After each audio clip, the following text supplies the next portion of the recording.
সাদিক কায়েমের বিয়ের ব্যাপারে অনেকে অনেক মন্তব্য করেছেন। সেই বিষয়ে আজকে স্পষ্ট করে কিছু তুলে ধরতে চাই। প্রথমে একটা গুজবের প্রতিবাদ জানাই। সেটা হচ্ছে, অনেকে গুজব ছড়িয়েছেন যে সাদিক কায়েমের স্ত্রী জামাতের আমির ডক্টর শফিকুর রহমানের কিছু হয়, এরকম করে অনেকে পোস্ট করেছে, লেখা দিয়েছে, ছবি বিভিন্ন রকমের যে যেমন পারে তেমনি প্রচার করেছে। আসলে তার স্ত্রী শফিকুর রহমানের কিছুই না। বাংলাদেশে যদি বিজনেসম্যান থাকে 1000, প্রথম সারিতে তিনি থাকবেন। এবং তার মেয়ে সাদিক কায়েমের স্ত্রী, তিনি একজন ডাক্তার। তার শ্বশুরবাড়ি থেকে গাড়ি দিয়েছিল, সেটা ফেরত দিয়েছে। আর সাদিক কায়েম চাকরি করে না, তার ব্যবসা নাই। তার বিয়ে এত প্রচার কিভাবে হলো? এত মানুষ, এত জনপ্রিয়তা সারা বিশ্বে ছড়িয়ে গেল কিভাবে?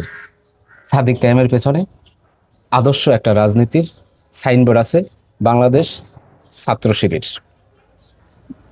যারা হালাল ইনকাম করে, তাদের টাকা মেয়েদের পিছনে খরচ করে না, মদের বারে খরচ করে না, নেশায় খরচ করে না, বাজে আড্ডায় খরচ করে না। তারা যা ইনকাম করে সেটাই বরকত আছে, সেটা থাকে। আর জামাত ইসলামের কিংবা ছাত্র শিবিরের কেউ অকর্ম না, সবাই কোনো কম বেশি কিছু করে, তাদের টাকা আছে।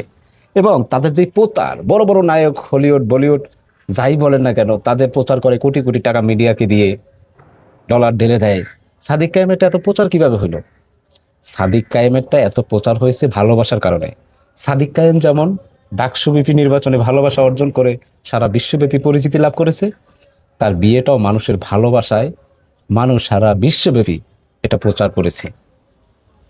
যদি সাদিক কায়েমের আপনি প্রতিযোগিতা করতে যান, তার গন্তব্য যেটা আছে মন্তব্য করে ঠেকাতে যায় এটা।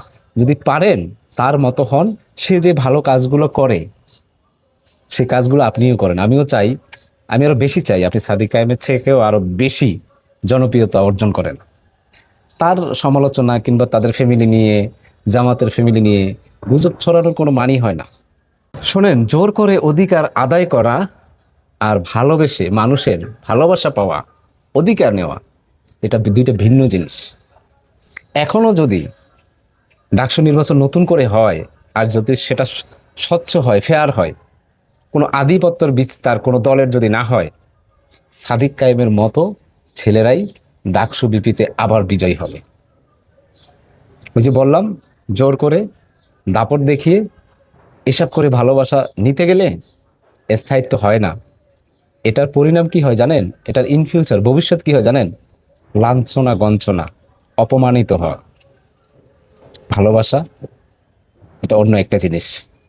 ভালোবাসা দিয়েই ভালোবাসা কুড়াতে হয়।